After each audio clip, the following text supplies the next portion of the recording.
आपने हाल ही में सुना होगा कि एक शख्स जो कि बिश्नाह रिंग रोड से गिर गया था और फायर का एपिसोड हुआ था। बस उसी के संदर्भ में हम ये आज प्रेस कॉन्फ्रेंस कर रहे हैं।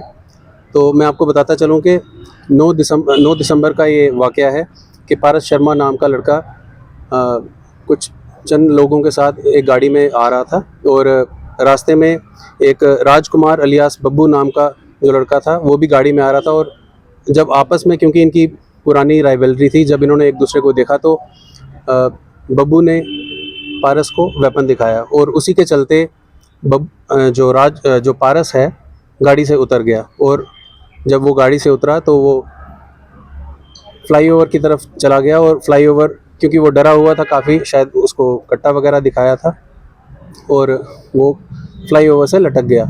और इसी के चलते जो राजकुमार है उसने उसके ऊपर फायर किया। फायर करने से फायर उसको लगा तो नहीं, लेकिन वो वहाँ से 40 से 50 फीट नीचे गिर गया। उसकी हड्डी पसली टूट गई और करंटली वो इंजर्ड है और हॉस्पिटल में एडमिट है। इसके साथ कुछ और लोग, इसके साथ 4 लोग उस टाइम पे थे और जब ये फायर का एपिसोड हुआ था तो इमीडिएटली एक एसएचओ बिश्नाह की क़यादत में एक टीम का कॉन्स्टिट्यूशन किया गया एसपी हेडक्वार्टर्स की अध्यक्षता में। और फाइनली उनको हमने चेज़ किया और टेक्निकल इनपुट्स भी जो हमें मिले और जो ह्यूमन इंट मिले, हमने सक्सेसफुली कल 11 तारीख को 6 के 6 लोगों को ठंडी खुई से पकड़ा है। और जिसमें एक हैप्पी चौधरी अलियास गुगली जो एक मेन किंग पिन है, उससे भी वेपन रिकवर हुआ है। और राजकुमार अलियास बब्बू जिसने वो फायर किया था वहाँ पे, उससे भी वेपन रिकवर हुआ है।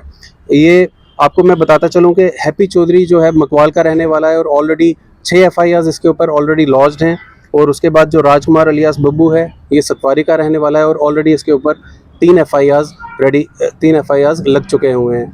तो इसके साथ कुछ और भी लोग हैं जिनका नाम रघुवीर सिंह चौधरी जो खंडवाल का रहने वाला है, शिवम चौधरी जो सतवारी का रहने वाला है, रवि सिंह जो चट्ठा का रहने वाला है और अर्जुन चौधरी जो फलाई मंडाल का रहने वाला है। कुल मिला के 6 एक्यूज जो हैं इसमें हमने अरेस्ट किए हैं with in A short span of 48 hours. और मैं मीडिया के माध्यम से ये भी बताना चाहता हूँ जी यहाँ की जनता को कि नॉनसेंस बिल्कुल बर्दाश्त नहीं की जाएगी। जो भी लोग ऐसी कामों में मुलविस हैं उनको स्पेयर नहीं किया जाएगा और पुलिस उनके ऊपर स्ट्रिक्ट से स्ट्रिक्ट एक्शन लेगी और they will be put behind the bars.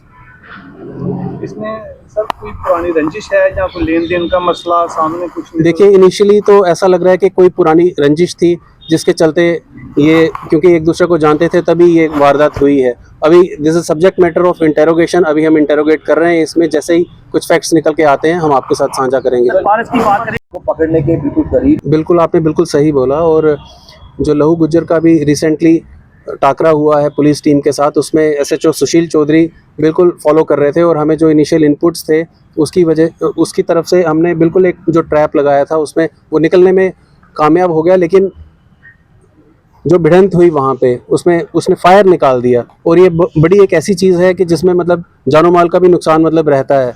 तो इसमें बड़ा केयरफुली चलना पड़ता है। कई बार चीज़ें वैसी नहीं रहती जैसे हम सोचते हैं, लेकिन जो ये क्रिमिनल एलिमेंट है इसको एक बड़ा स्ट्रॉन्ग मैसेज हम ये JNK पुलिस की तरफ से ये देना चाहते हैं कि ये चीज़ें टॉलरेट नहीं होंगी और आए दिन जो ये घटनाएं हो रही हैं इन पे जल्दी से जल्दी रोकथाम लगाई जाएगी। लहू गुज्जर मामले में हम देखते हैं कि पुलिस उसको पकड़ने जाती है, लेकिन लोकल क्रिमिनल हैबिट्स हैं, ज़्यादातर रात को ये एक्टिव होते हैं और रात को कई बार पुलिस के लिए जाना या उस तरीके से ट्रैप करना थोड़ा मुश्किल आती है, क्योंकि उसमें कुछ अंधेरा रहता है और कई बार कुछ ऐसी चीज़ें रहती हैं जिसमें हमें शॉर्ट कमिंग्स रहती हैं। तो इसीलिए जो कोई भी मतलब हम ऑपरेशन प्लान करते हैं उसको बड़ी डिलीजेंटली करना पड़ता है और उसमें it takes a lot of energy, lot of effort, lot of time. और इसमें टीम को पूरा बिठा के जब कभी समझाया जाए तो कई बार ये चीज़ें बड़ी जल्दी से भी हो जाती हैं, जैसे अभी रिसेंट एपिसोड में हुई हैं।